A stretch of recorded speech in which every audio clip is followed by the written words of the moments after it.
বিশ্বনবী বিশাল মরুপথ পাহাড়ি পথ পাড়ি দিয়ে তায়েফের মরুজমিনে গেলেন কোরআনের দাওয়াত নিয়ে, ইমানের দাওয়াত নিয়ে।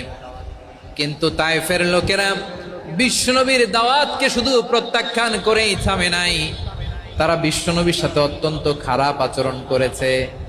বিশ্বনবীকে শারীরিকভাবে হেনস্থা করেছে, আমার নবীকে শারীরিকভাবে অত্যাচার করেছে, আমার পেয়ারা নবীর গায়ে পাথর মেরেছে, বিশ্বনবীর গা বেয়ে ঝরঝর করে রক্ত ঝরেছে, নবী জামিনের মধ্যে লুটিয়ে পড়েছেন, আবার মেরেছে, আবার নবী হাঁটতে শুরু করলেন, পেছন থেকে আবার মেরেছে, আবার নবী রক্তাক্ত হয়ে জামিনের মধ্যে লুটিয়ে পড়লেন, আবার মেরেছে।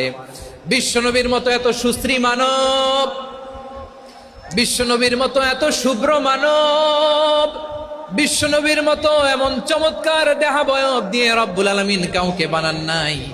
এরকম চমৎকার মানুষটাকে তারা তায়েফের ওই জমিনে রক্তাক্ত করেছে। বিশ্বনবী দুনিয়ার কোনো স্বার্থের জন্য সেখানে যান নাই, নিজের কোনো লাভের জন্য, প্রাপ্তির জন্য যান নাই, তায়েফবাসীদের জাহান্নামের আগুন থেকে বাঁচাতে গিয়েছেন। ঠিক কিনা বলেন?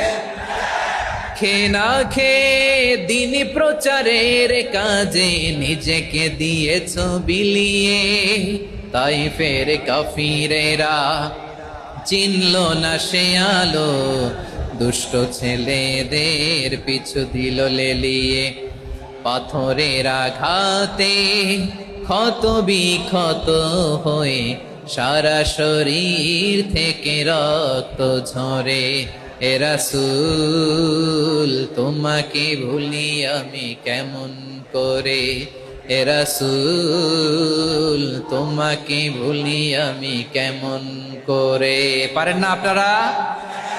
ধরুন আমার সাথে। হাজার ব্যথা বেদনার পরে ফিরে আসনি তুমি আপন ঘরে, দিনের আলো তুমি ছড়িয়ে দিতে, চলে গেলে মদিনায় মক্কা ছেড়ে।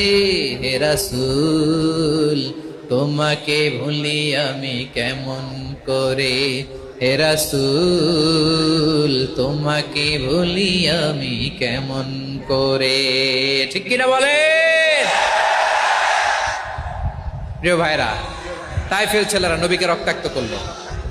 আমার নবী কই যাবে? কই যাবে? মক্কায় জায়গা নাই, তায়েফে জায়গা নাই। তায়েফ থেকে ভারাক্রান্ত মন নিয়ে আমার নবী মক্কায় ফিরে আসলেন। বিশ্ব নবী মক্কায় ঢুকতে পারেন না। মক্কার মরুভূমির দিকে তাকিয়ে, উপত্যকার দিকে তাকিয়ে বিশ্বনবী ধা ধা করে কাঁদেন, ঝরঝর করে নবীর চেহারা মোবারক থেকে চোখের পানিগুলো বেয়ে বেয়ে পড়ে। আমার জন্মস্থান, আমার শৈশব, কৈশোর, যৌবন কেটেছে এই মক্কায়, আমার এলাকায় আমি ঢুকতে পারি না। বিশ্বনবী মক্কার অনতি দূরে দাঁড়িয়ে জায়েদকে পাঠালেন, জায়েদ যাও দেখো কেউ আমাকে সাপোর্ট করার মতো আছে কিনা, যাও অমুকের কাছে যাও। জায়েদ গেলেন, তারাও প্রত্যাখ্যান করে ফিরিয়ে দেয়। বিশ্বনবী বললেন যাও অমুক লোকের কাছে যাও, তিনিও প্রত্যাখ্যান করে ফিরিয়ে দিলেন। কেউ বিশ্বনবীকে আশ্রয় দিতে রাজি হয় না। নিজ জন্মভূমিতে বিতাড়িত বিশ্বনবী, সর্বশেষ বিশ্বনবী বললেন যাও মুতঈম ইবনে আদির ঘরে যাও। মুতঈম ইবনে আদি মুশরিক, তার কাছে যাও। গেলেন, মুতঈম ইবনে আদি রাজি হয়ে গেল। সুবহানাল্লাহ বলেন। দেখেন, অনেক বিপদের সময়ও আমি নিজে সাক্ষী, সামাজিকভাবে, রাজনৈতিকভাবে কত ঝঞ্ঝা, কত ষড়যন্ত্র, কত কনস্পাইরেসি পাড়ি দিয়ে আমাদেরকে সামনে এগিয়ে যেতে হয়। এই শত্রুদের ভেতরেও একজনকে দাঁড় করিয়ে দেয় যে আল্লাহর কোরআনের জন্য রেডি হয়ে যায়। পড়েন সুবহানাল্লাহ। মুতঈম ইবনে আদি, আল্লাহ তার মনকে নরম করে দিলেন। মুতঈম বলে, মুহাম্মদ আমি তোমাকে আশ্রয় দিব। তার দুই ছেলেকে পাঠালেন, যাও খোলা তলোয়ার নিয়ে, স্কট দিয়ে, গার্ড অফ অনার দিয়ে মুহাম্মদকে মক্কায় ঢুকাও, আর বলো আমি আমান দেব। আমান কি দিব?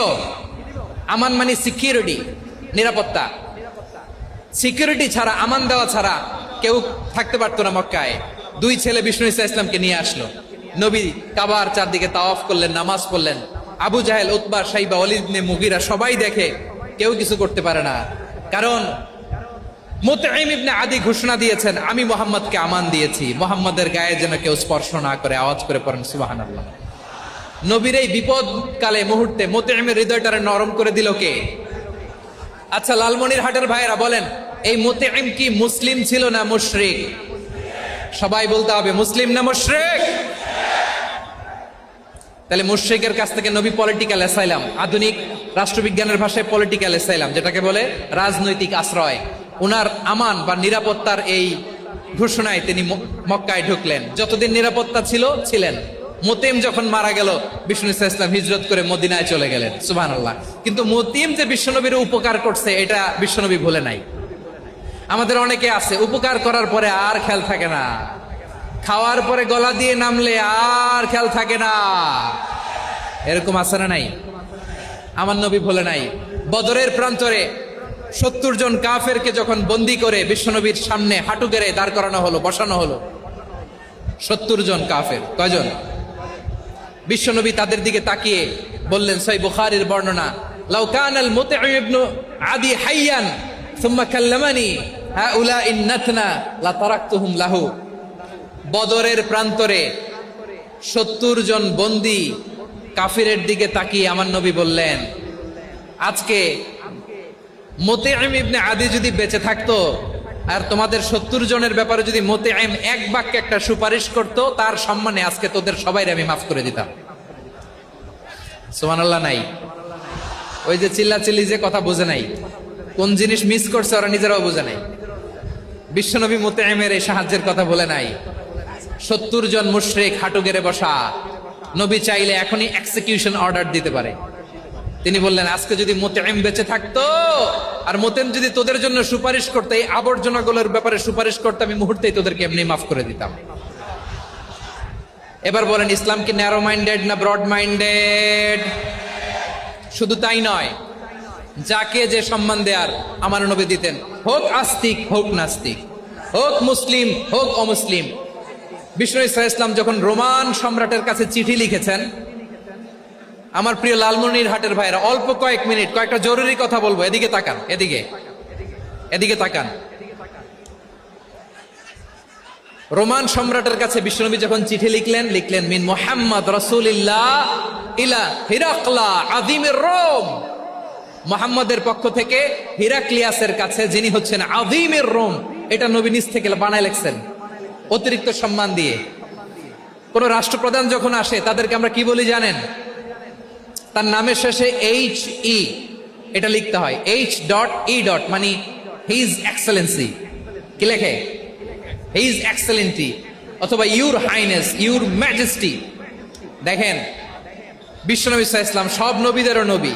তিনি একজন মুশরিক খ্রিস্টান সম্রাট, রোমান সম্রাটের কাছে চিঠি লিখতে যায়, লিখতেছে ইলা হিরাকলা আযীমির রোম, হিরাক্লিয়াসের কাছে আমার চিঠি, যিনি রোমের আযীম, হিজ হাইনেস, মানে রোমের অনেক সম্মানিত এক বাহাদুর। আওয়াজ করে বলেন সুবহানাল্লাহ।